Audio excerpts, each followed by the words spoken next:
Había una radionovela en nuestra primera juventud que era sobre Superman y decía, no es un pájaro, no es un avión, es Superman. Entonces no es un doble, no es un actor, es Felucho Jiménez que está hoy con nosotros, pero muy en serio.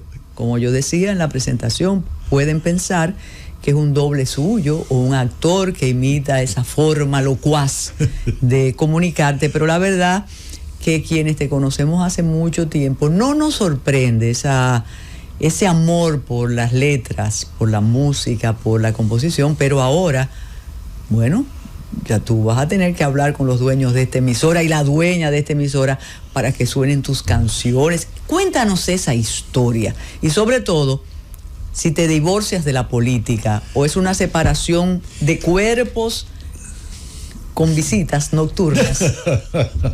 De cuerpo y a veces con alma. Cuéntanos eso. Comienzo por lo último. Yo duré varios años diciendo que yo en el 2020 me retiraba de la política. Pero no te creíamos. No, nadie creía y no podían creerme porque aquí eso no se acostumbra en la República Dominicana. Aquí nadie se retira. Aquí un coronel de los bomberos, jefe de una estación de bomberos de cualquier pueblo, los retiran cuando ya pasa de 80 años. Y las asociaciones sin fines de lucro también, eternas, sí, tienen exacto. Como presidente, la secretaria, todo. No hay costumbre en la cultura dominicana, no hay costumbre del retiro. Es más, en el sector empresarial, es en las últimas décadas, cuando se han venido operando ya, digamos, el delegar los antiguos propietarios y administradores en sus hijos. Pero no se da en el plano sindical, no se da en el plano político, no se da... Bueno, en los clubes sí, porque las elecciones son, digamos, periódicas y por lo general hay planchas que intervienen y a veces designan o escogen un presidente diferente. Mira, yo anuncié, yo creo que fue desde el año 2015 o 2016, que me retiraba en el año 2020 de la política, pasara lo que pasara en las elecciones, ganara quien ganara, que no aceptaría ya ni cargos públicos y renunciaría a lo que es la parte activa de la política. Y como tal, cuando vino el último congreso del partido, querían, como era lo lógico y lo natural, ¿verdad?, volver a nombrarme miembro del comité político del partido, y yo dije que no, que yo declinaba. Entre otras razones, mi hijo Juan Ariel, por supuesto, venía ya como con un liderazgo ascendente, y yo entendía que ya tenía que abrirle paso a él para que se valiese como se ha valido por sí mismo, por él mismo, ¿verdad? Pero en segundo lugar, porque también yo estaba ya cansado, es decir, yo comencé siendo un muchacho, jovencito en la política, y ya realmente entendía que había llegado la hora en la que yo tenía que ocuparme de otro rol en la sociedad dominicana. Y eso es lo que me lleva a mí a acentuar mi trabajo de investigación histórica y mi trabajo en el campo cultural, propiamente cultural. O sea, me he dirigido hacia esos dos terrenos. Ahora con la pandemia me resultaba como tedioso, aburrido, dedicarme a escribir los libros de historia económica que yo debo comenzar a evacuar, a producir desde el próximo año.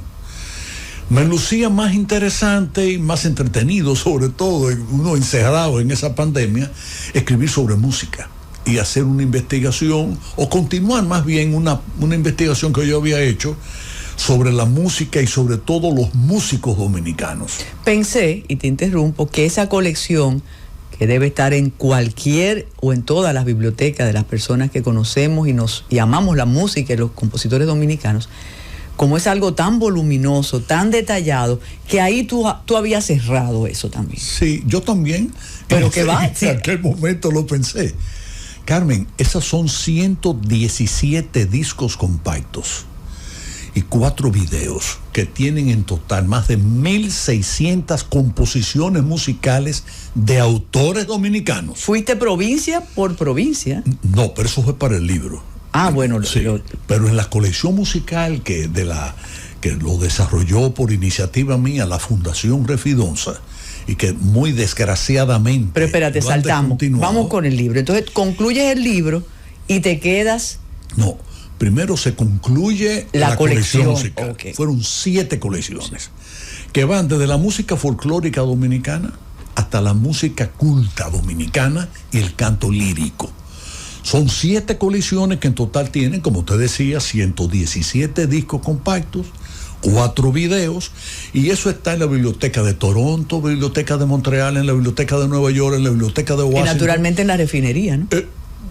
Bueno, no sé si ellos la conservarán ahí, alguna colección, pero de lo que yo sí me ocupé fue de entregarle a varias embajadas importantes, y a través de la Cancillería, supongo que le hicieron llegar a muchos países para sus bibliotecas las colecciones. Esas colecciones también se le mandaron, sobre todo la parte clásica, culta, a algunos directores sinfónicos de América. ¿Quién dirigió eso?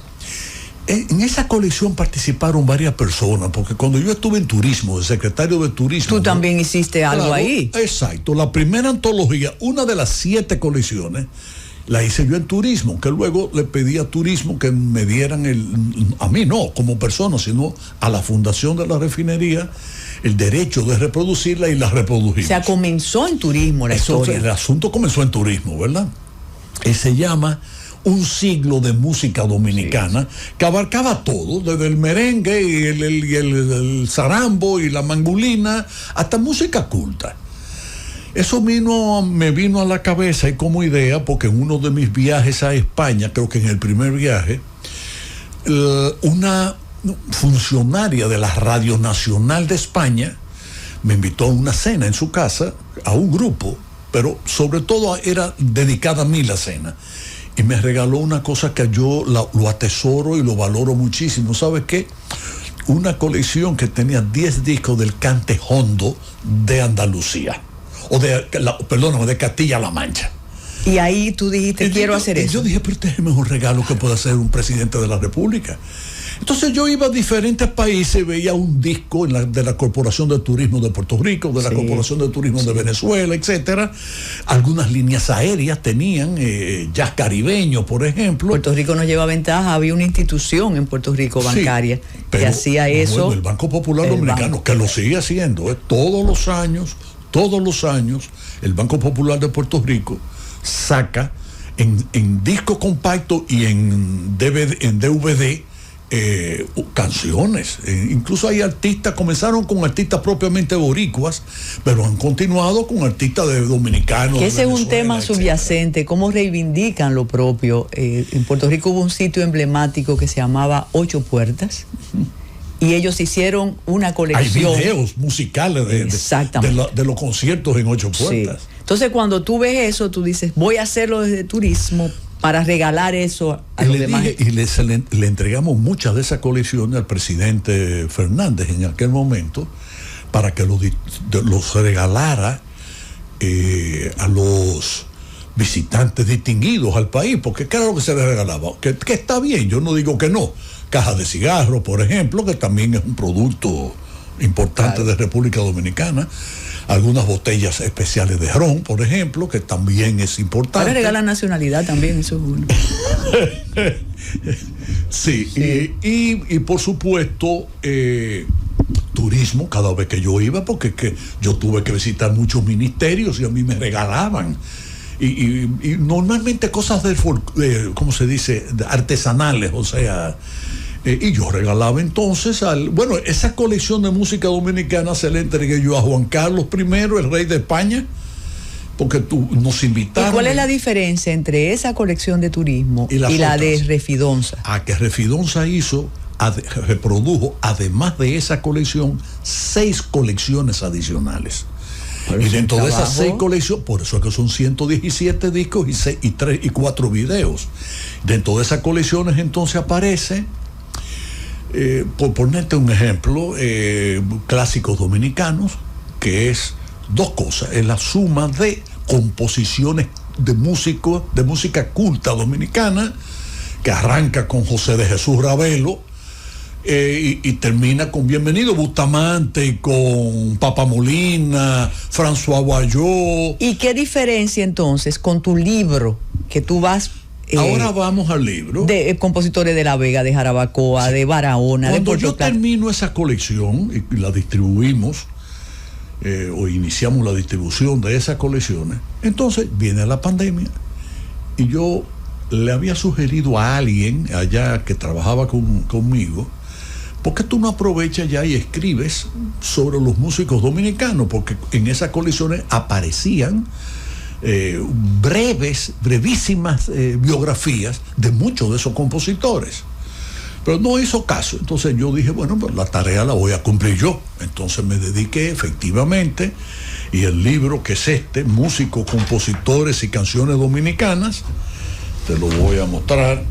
Sí, yo lo conozco. Yo sé que tú lo conoces, ¿verdad? Es un libro bien amplio y tal como tú dices, ahí están aquí mini biografías y se describen en gran medida muchos de los títulos de las composiciones musicales de esos creadores, de esos compositores. En total son 528 y están agrupados por provincia. Ese trabajo no se había hecho. Tú mencionas turismo, pero me imagino que ese libro lo tiene el Ministerio de Cultura, ¿no? Mi querida, yo nunca he recibido una nota, ni siquiera manuscrito, de nadie del Ministerio de Cultura pidiéndome nada. Ahora, yo sí te adelanto. Pero tú invitaste a la ministra para la presentación. Ella se excusó, sí, para ir a eso y no mandó a nadie, por cierto. Pero bueno, son cosas que pasan aquí, ¿verdad? Te iba a decir que, por supuesto, sí está en la Biblioteca Nacional, está en el Archivo General de la Nación, pero sabes que la ley, claro, exige, pide que se lleven a la Biblioteca Nacional 3 ejemplares y al Archivo General de la Nación 2. Entonces, eso sí está ahí. Y no solo de este libro, de músicos y compositores, que ya para culminar la parte relativa a eso, ¿tú sabes cuántas canciones registradas tengo yo en este libro? Dominicanas, o sea, de música dominicana. Y yo especifico de música dominicana porque hay compositores dominicanos que no escribían sus letras.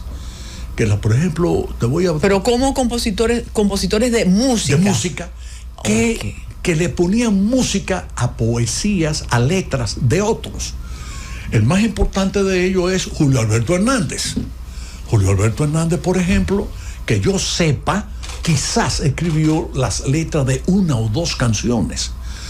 Sus canciones de arte y hasta sus canciones populares eran de compositores dominicanos y hasta internacionales y hasta de otros países. Mira eso. Sí, pero te voy a poner otro ejemplo. Y esa investigación... Enrique de Marchena. Enrique inolvidable. de Marchena, un excelente músico, sí, un hombre autor de lindas canciones de arte dominicana, de canciones líricas. Tampoco escribía las letras de sus canciones. ¿Y cómo tú fuiste detectando eso? ¿Tú tuviste un equipo de investigación? ¿O el ocio político te permitió hacer eso? Primero, el ocio me ayudó mucho porque en medio de la pandemia yo hice uso del capital más grande que yo he podido acumular en mi vida. ¿Tú sabes cuál es? Mis relaciones. Es decir, yo desde... Y eso que decían que tú eras un antipático. Es que pueden decir lo que sea. Y tacaño. A mí sí, de todo eso. Sí. Y en parte tendrás razón, ¿verdad? Cuando el río suena, agua y piedra traes. Pero te quiero decir que desde Manzanillo hasta Verón, hasta Higüey, y desde, por supuesto, Puerto Plata hasta Pedernales, yo conozco personas en todas las provincias.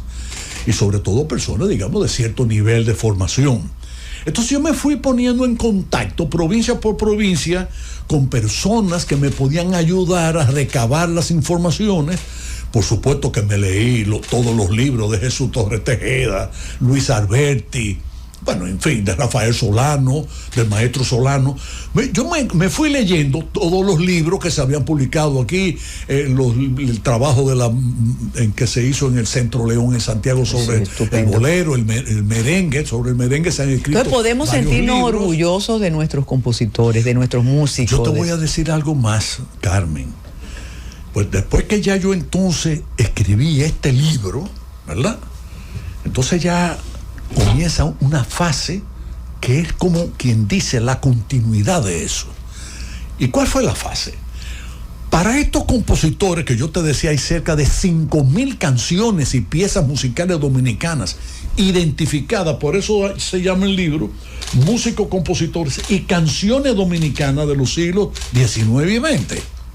Bueno, Ya con el conocimiento que yo tenía de esos, que no hay duda de que hay errores, ya yo llevo identificado, con la ayuda de personas que saben, 19 errores.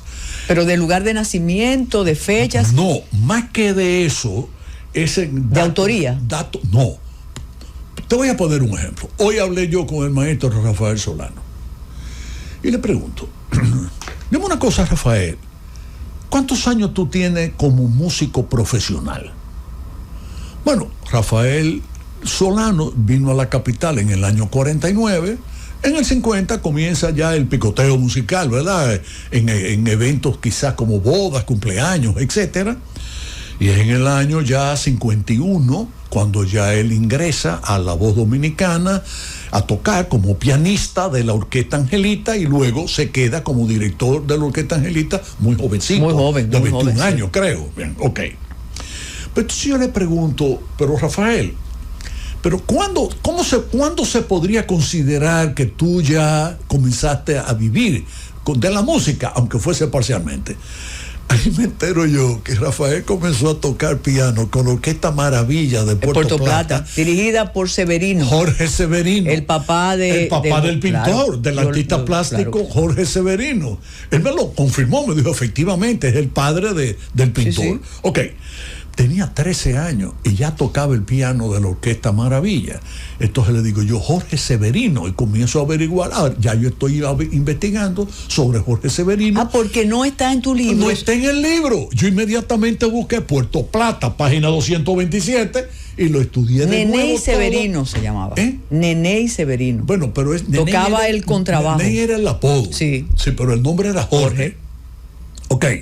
Bueno, después Solano, yo lo recuerdo. Sí, Solano me mandó incluso 2 fotografías de la Orquesta Maravilla. Ok, fíjate tú, esa orquesta yo no la conocía. Pese a haber estudiado mucho y haberme informado mucho, pero te estoy hablando, cuando te digo mucho, yo te puedo mencionar músicos de Guananico en Puerto Plata y de Inver, con los que yo mantuve comunicación para recopilar datos de aquí, ¿verdad? Y por supuesto, autores como Rafael Chalú, y muchos otros, Américo Mejía, Abelardo. Tú tienes de Pimentel. Pimentel tiene fama de que es una producción, un venero de músicos. Te voy a decir, Pimentel es a la música dominicana lo que San Pedro de Macorís es a los jugadores de pelota, de béisbol. Porque tú puedes imaginarte lo que es Pimentel hoy en día, que es un pueblo chiquitito.